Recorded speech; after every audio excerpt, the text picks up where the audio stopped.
Hello everybody, it's Chi here, and today I am coming at you with a couple things. I'm coming at you with my portfolio review, and then I'm going to go over a couple books that I've been reviewing, my conclusions from those books, and my plans for the future. So the first thing, portfolio review. So I'm actually trying out this new camera system, which prioritizes exposure, so hopefully I look a little bit better, but the software is different, so I can't zero in the mic, so there might be some background noise. I hope it's not too bad, so we'll try. Let's go over here to my screen. I'm also trying this new, we don't want that, nope, we don't want that either. There we go, so you can see my screen. So to my right here, you can see a little bit of my portfolio. On the right, you're gonna see I have a lot more things than just Tesla before. So I'm actually trying this system, not system, but this alerting package. It's called Breadbox, and I'll go into it here. But basically, it's a system. Yeah, these professional people, they analyze stocks, and you can choose to make some of their plays. So for example, some play that I made today was this SPCE that expires next Friday, $24, and they have their goal and everything, so you can go in there and you can play it. So I played a few of these. I added these to my position, and I'll go over some of my plays and the results. So 2 plays that I am doing. I'm playing Apple. So Apple is announcing their earnings after hours, I believe tomorrow. So we're expecting a spike. We're expecting at least a run up in before Apple does their earnings call, and then hopefully if the earnings call goes well, then we'll have the run up even after. So I have these 2 calls, so I have exposure to that. I added this 135 today. Tesla. I have a lot of Tesla stuff going, as you can see. All of it says minus, but all of these expire on Friday. So as long as they're not below a certain value, it's okay. Now, things that I probably will lose on, I might lose 300 on this credit spread right here, because Tesla is just really not trading well. As you can see, it's around 707. I need it to be around, it needs to stay above 720 if I was going to get the $200 that the guy paid me. So we're probably going to lose 300 on that, but this is why you stay diversified, so you're not just taking L's. This was an interesting play. I thought that Tesla did well in their earnings, but they did miss on, I believe they missed on profit, and they missed on one other thing. I think it was just their profit, and then their costs were higher than expected. And the market just it's a fickle beast, and they just really respond to everything. So as you can see, it dropped pretty heavily. It dropped from, this isn't even what it really dropped from. It dropped from all the way up at 740. This is when the earnings call was. Dropped all the way down to even 715. And it's been playing around with that, but now it looks like it's stabilized around 708. 707, 708. So we'll see how that goes. Don't have all your eggs in one basket. I learned that last time, and now we're relatively diversified. I also have a few Tesla plays here. If Tesla really falls through the floor, then I will actually come out making money. So if it falls below 695 on Friday, then I'll net $30. That's fine. Though if I have a lot of stuff going on here. So we needed to stay up or fall. I don't know. We're playing it. I'm not super smart on it. I took a little bit of risk, but we'll see how we end up here. I'm not sure. This was a call. I didn't really understand it, to be honest. I kind of just made it. It was based on these call outs from this Telegram channel. Honestly, didn't look into it. Kind of just did it. Mistake. As soon as I bought it, I realized, I don't know what the hell that is. So We're just probably going to take that L, to be honest. Probably just run that until expiry and just let it go. It wasn't very expensive. How much did I put into it? I think these were like $50 calls. Yeah, look at that. $30. I paid $56 for them. So, it's an L, but you know what I mean? I'll show you some of the positive plays that we have here. Oh, stop. Oh, well, Dogecoin is one of the positive plays.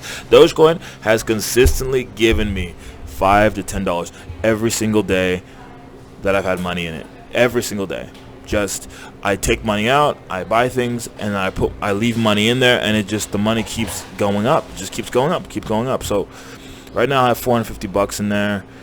Every time I need to get a ride home, I just sell $10 of it, and then it just goes up $5 more. So like all of my rides, all of my Ubers and my meals have been paid for by Dogecoin this week. So isn't that fun? We have a couple calls here. So this is when we get into more long-term. In long-term, I mean next week. We have Palantir. I'm expecting Palantir. Palantir was around $24. It looks like it's dropped. But we're expecting Palantir. They have their earnings. They definitely have their earnings, I think, either this week or next week. So I'm expecting it to go to 26, 27 next week. And if so, then these will be printing money. These have been positive and negative. The stock has kind of been up and down. We'll see where it ends up.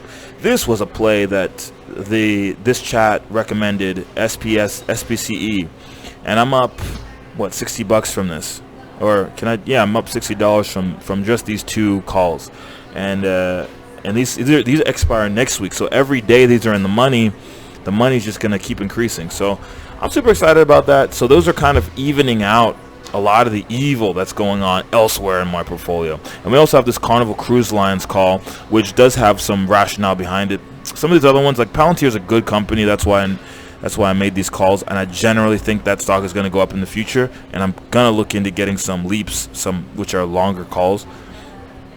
But the CCL is also one of those that I'm investing in because I think that it's a good company and because I think there's some rationale behind this.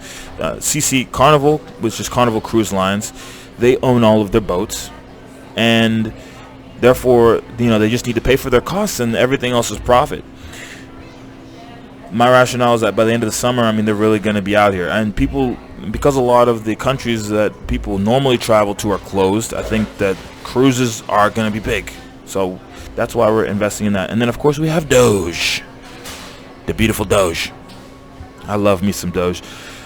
If you don't know about cryptocurrency, just Google it, right? Doge is, there's not a lot of... Doge is one of those interesting coins. It's actually probably bad. Like, it's not a good investment long-term because there is no... what gives Bitcoin some value is that there's a limit to how many Bitcoin can be created. As the coin gets older and older and older, as there's time decay, it becomes harder and harder to mine Bitcoin, just slowly over time. And I don't know when that will be, but at some point, there's going to be there's going to be less miners of Bitcoin because it's going to be very, very hard and to mine. So that gives it some value, some scarcity. Doge does not have that. Doge does not have that. Doge is just a joke. It's just it started as a joke. It's always been a joke. But it's similar to JME or GameStop. It doesn't matter if it's a joke. This is what I get into with a couple friends here, is that they argue with me about these different coins or the market in general, and I'm like, guys, it doesn't matter if the market's on a bubble. It doesn't matter if GameStop should be worth $30 per stock or that Doge should be worth 0.000. The fact of the matter is, it's not. The fact of the matter is, people do believe in it, and the market is still going up to record highs. It set a record high today, and it's set a record high yesterday. This is the fact of the matter. And if you're going to sit on my rationale is you can sit on the sidelines and you can complain about them. There's going to be a market crash, or it's too much work, or everything's unstable, and you can sit there and make no money. And the reality of the fact is, even if it's true that there's going to be inflation, your money should be in one of the things that is inflating, if that makes any sense. So the stock market, there's two ways that inflation can happen. Certain assets can inflate, basically. So what some people are theorizing is happening right now is that inflation isn't occurring in like the things that we buy on a daily basis. It's occurring in key sectors. It's occurring in supplies, in housing, and in the stock market. So stocks are still going up higher and higher. The housing market, the values of different properties are skyrocketing because there's a demand for them. And maybe because of all the money that's been printed in the last like year. So stuff's inflating. I don't think that you're gonna see something like a dollar collapse or something strange like that. What you're gonna see is certain assets are gonna inflate, and if you're saving your money, or if your money is just if your money is just being spent, or you're sitting around, your salary is not going to go up at the same rate as the. Oh, I hope this is. Yeah, your salary is not. I should hold up. I just realized that if I prioritize exposure, you might get a delay, and I don't. That's trash. I want a good picture. Shit. Well, anyway, fuck all that. The point is, invest your money, even in index funds. But index funds are shit. Like research a couple companies, buy them. Stocks go up over time. Even if there's a crash, buy the dip. That's what they say. If you would have bought the dip back in March, you would be a fucking. You would have turned $1,000 into literally any amount of money if you would just invested and started buying dips back in March. God knows, I wish I was back in. This is like the only time I wish. Well, I don't think I would have survived quarantine in America, to be honest, because I'm a social person and I wasn't spiritually awoken at that time. I don't think I would have survived, but in the small chance that I would have survived a quarantine in the U.S., I would be a fucking millionaire, or at least I would have 100K in the bank, 100%. Because if I would have been investing the same way that I'm investing now, of course, I would have taken some losses, because the stock market does go down on some days. But overall, man, everybody that invested last year looks like a genius, because literally, if you would have invested in Walmart, if you would have picked any stock at the beginning of the year, in March, when we had that black day where the market just dropped a billion points, you would have made it. So next we're gonna move on for a second. We're gonna go over some of the books, really, or just one book that I've been reading, if I can find it. Shit. All the middle schoolers have arrived. This is like one block away from the middle school I used to go to. Yeah, no, I literally can't find the books that I. This is strange.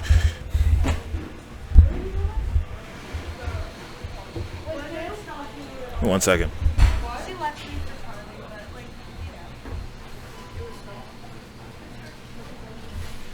There we go. Okay.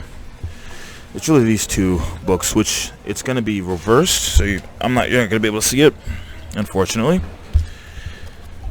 But it's this one specifically, which you can't see, but it's called An Untethered Soul. Very interesting book. An Untethered Soul, A Journey Beyond Yourself. Very fascinating book. I think the premise of this book is that, one of the claims of this book, and I underlined it because it was wild. Like, the claim at the beginning of this book is that if you read it, there will be no confusion. There will be no lack of empowerment. There will be no blaming others. You will know exactly what must be done. And should you devote yourself on the ongoing journey of self-realization, you will develop a tremendous respect for who you really are. So that's a hell of a claim, You'll know everything that you need to do. You won't be confused anymore. And I would say, as of finishing the book, it's pretty spot on. I think it's kind of true. There is something to say. Of course, you have to do the work, as they say. But as far as it all goes, I'm here for it. How do you even want to start? I feel like it would take hours for me to actually deconstruct this book, because I'm even still trying to understand it. But the basic thing of it is that everything that you personally identify with isn't necessarily you. For example, there's a whole chapter where they ask, who are you? And they deconstruct like every answer that you could possibly give. You could say, hello, I'm Chi Ejima4. And they would say, well, that's really just your label. I mean, who are you really? And I could say, oh, well, I am an engineer. I'm going to move to Seattle. I grew up in West Virginia. I was born in 1994. And then they would... It's not me. And then they say that, well, if you didn't have those experiences, would you still be you? Were you still you before you had any experience that you could name that you define yourself with? And they go through this journey of like, okay, you are not you, so then who are you? And then the answer is, you are awareness. You are the one who sees, the witness, as it were. So it's an interesting concept. I think it's a pretty valuable concept. The whole book just goes through, it says the same thing like 800 billion times, and that one thing is let go. It's like it's trying to get the idea across that you are not what you think you are, and you should disattach from all of these ideas, because a lot of these ideas prevent you from living your life, even the positive ones, even the positive memories, the nostalgic things that you have prevent you from living your current life. Your worries about the future prevent you from living your current life. Your attachment to the little problems, the little things that somebody might say, or even attachment to, I don't know, embarrassment or anxiety about doing a video in public with a light and the camera. All of those things prevent you from living your life. And I'm finding a lot of value in it, and a lot of empowerment in that idea of just letting go and being the person, trying to be the person who's watching, who's living, and not the person who's in the situation. Kind of hard concept to actually impart, but I think it's relatively simple. One of the analogies that I found helpful in the book was they give this analogy of movies, and how even with movies the way they are now, movies engage two of your main senses, your sight and sound. And even just these two senses, you can become fully immersed in the movie and even forget where you are and who you're with, and that you're in a theater filled with people, or that you're in front of your computer in your house surrounded by your bedroom. You can forget all this stuff, and that's just with two senses. You can imagine if there was a movie that engaged four senses, where you could feel, where you could smell, where you could taste, and then you can't even imagine five senses. Maybe you could be fully immersed. You know, they have some of those Black Mirror. They have some Black Mirror. If you know that TV show Black Mirror, they experiment with that a little bit with their presentation of virtual reality, or some of the extreme virtual reality things that they've explored in that series. But you can imagine if you were in something like that, you would lose all sense of yourself, because you, instead of, understanding that you're watching Leonardo DiCaprio in Titanic, you would also have Leonardo DiCaprio's thoughts and feelings and worries and anxieties and all of those things, those feelings, because people get on board with even all of these ideas and then like break it down to all, at the end of the day, which one of my friends said, I told him about this book, and he was like, well, yeah, at the end of the day, I'm just a quirky, funny guy. And I'm like, those are still feelings. Those are still things that aren't you. You are the person who's feeling those feelings. You are not You are not even that. You are the awareness that is feeling those feelings. You are not those feelings. You are not your emotions. So it just shows that if you were in a movie like that, you would lose all sense of yourself, and you should better hope that there's like an off switch for something like that, because if not, you would be stuck in that simulation or that movie forever. And if you kind of view the day-to-day life that way, like, what if you were in a movie? You know, I mean, there's no difference between, kind of being in a five-dimensional, I don't want to say five-dimensional, but a movie that engaged five senses and your current life. The only difference is that you attach to any given thing in your current life, whereas if you were in a movie, theoretically, you would know that you're in a movie, and you would say, ha ha ha, yeah, at the end of the day, Leonardo DiCaprio's mother died, but my mother didn't die, so I'm cool. I can be sad because the movie's sad, but then at the end of the day, I can detach from it. But in our personal lives, we are attached to everything because we think that makes us us. I think all those ideas are fascinating. And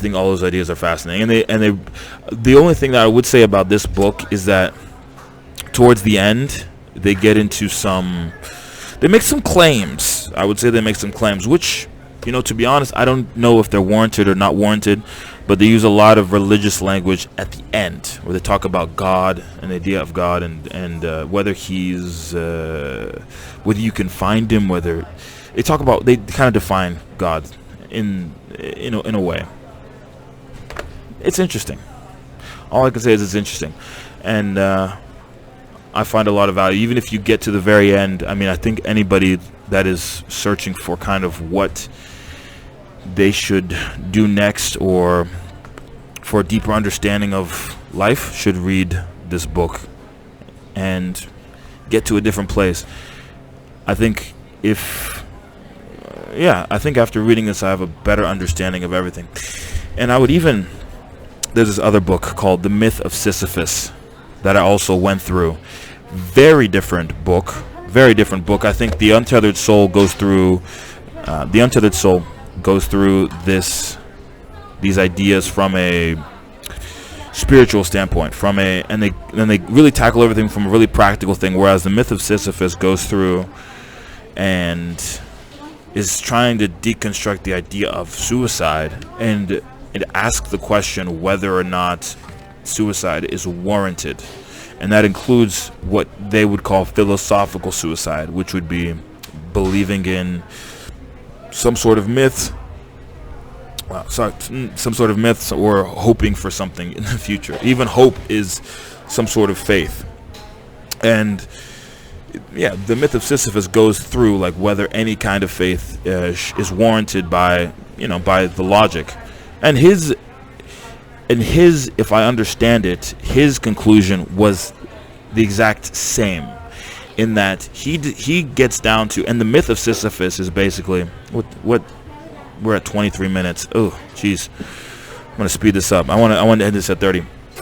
The Myth of Sisyphus is all about this. It's a Greek myth where Sisyphus, because he pissed off the gods sentenced him to roll a ball up a mountain ad infinitum. So even when he gets the ball up to the top of the mountain, the ball will roll back down, and he'll have to roll it all the way back up, and he'll just have to keep doing that forever, and that's his eternal punishment.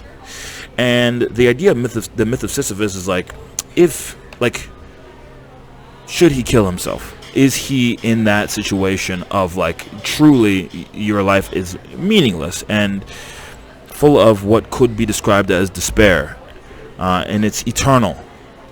Is it warranted to commit suicide? And according to Camus, he says no, because the whole experience of being alive is based on this concept he calls the absurd. The absurd is, and I'm not explaining this as good as I can, but we'll try. The absurd is that we are born and that we want to understand the world, but we are separate from the world. And that and the world is not understandable in completely. And the example that he gives is that you can deconstruct everything, even, all living things, everything down to the atom, and even down to the quantum mechanics, and even down to quarks. But at the end of the day, you can't know everything. You can't know what's beneath quarks. Does it even make sense to know what's beneath, to ask that question? You can't know all of that stuff. And then even when it comes to religion, you can't know whether there's a God or not a God, or whether something exists or not. You can't know. So at the end of the day, you can't know. According to him, you can't know anything. I mean, to some extent, you can't know anything for 100%. So you're gonna have to take a leap of faith. But that gap that gap of knowledge, he calls the absurd, because you're born as a human and you want to know, but you can't know, and that is the original absurdity. And the whole goal of human life is to maintain awareness of that absurdity. At any time, if you start to get to a point where you're ignoring that absurdity, you are denying life. You're denying the purpose of life. You're ignoring the essential thing of humans. And so his whole thing is, no matter what, you should be aware and conscious of absurdity. He words it, and he grew up in a different time period. Camus grew up in, I believe, the World War II period. So he had a very probably pessimistic view of the way the world was going.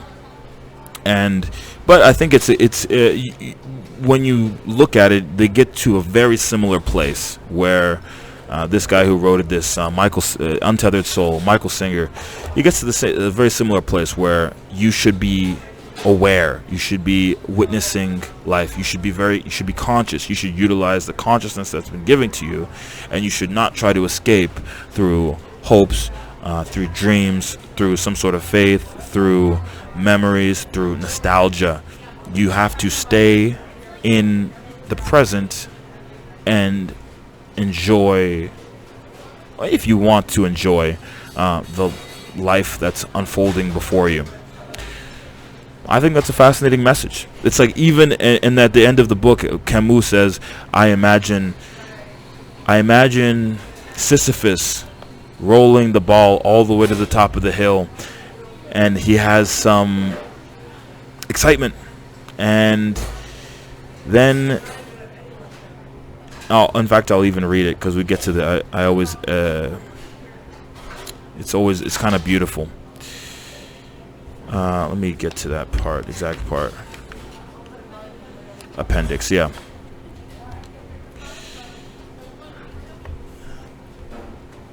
One doesn't. Okay.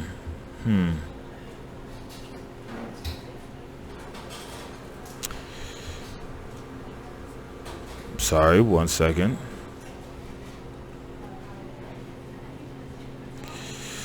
Basically says that as soon as he says he imagines Sisyphus as happy because all of his joy is within himself.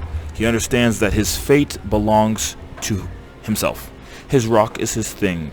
As the absurd man, when he contemplates his torment, he silences all idols. In the universe suddenly restored to its silence, the myriad wondering okay, this is philosophical. Philosophical shit. But basically he's like, one must imagine Sisyphus happy. That's the last sentence of the book. One must imagine Sisyphus happy. Listen, okay, the myth of Sisyphus, you gotta take some time and deconstruct that, but basically he rolls the rock up to the top of the hill, and there's a moment of melancholy where he remembers, he has a little bit of nostalgia for his past life in the world. He has nostalgia for the accomplishment of rolling the ball up the hill, and then he looks at the ball at the bottom of the hill, and there's the melancholy where he remembers the good stuff, but he also has the bitterness of having to go down the hill and do it again and again in a meaningless infinitum. But then he remembers the absurd and he does it. Okay, and he's aware. Okay, maybe he read Peter Singer's book and he's aware and he loves his life and loves the moment. Yeah, so this is way too long of a video, but yes, definitely recommend reading The Untethered Soul. Do not recommend, I mean, I recommend reading The Myth of Sisyphus as a general thing to read, because it's a beautiful, well-written book, though it is like a level 2. On a scale of, like, as far as philosophical books go, like 1 to 5, or sorry, like 1 to 10, 10 being, okay, let's say 1 to 5, 5 being like unreadable because of the philosophical language used in it. Nietzsche, Kierkegaard, Heidegger all fall into that category, literally just unreadable. And then on the front end of that, which I don't know, name is 50 Shades of Grey, which is not a philosophical book in the least, but it's like you can a child can read it. This is probably like a 3, and this Untethered Soul is probably a 2. It's very very easily digestible, very easily written. They don't use a lot of wild language. Myth of Sisyphus is definitely, it's still easy to read. I would say he really tries to break down the philosophies of those other philosophers in a concise, nice way, using normal language. But it is still poetically written. It is still beautifully written, and it does take a second to actually get through it. So those are the 2 books, and that's my portfolio. And we'll see how we end up in the week as far as the Apple earnings call goes. I know Biden's speaking tomorrow, so we're gonna have a market reaction probably to his he's gonna be talking, what is he talking about?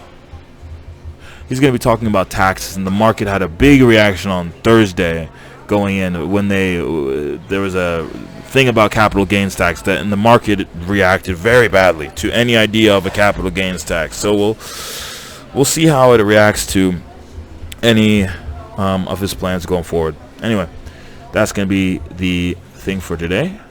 I hope the background noise isn't the worst. If it is, then we'll I don't know, we'll switch softwares, and maybe we'll switch locations next time. Enjoy.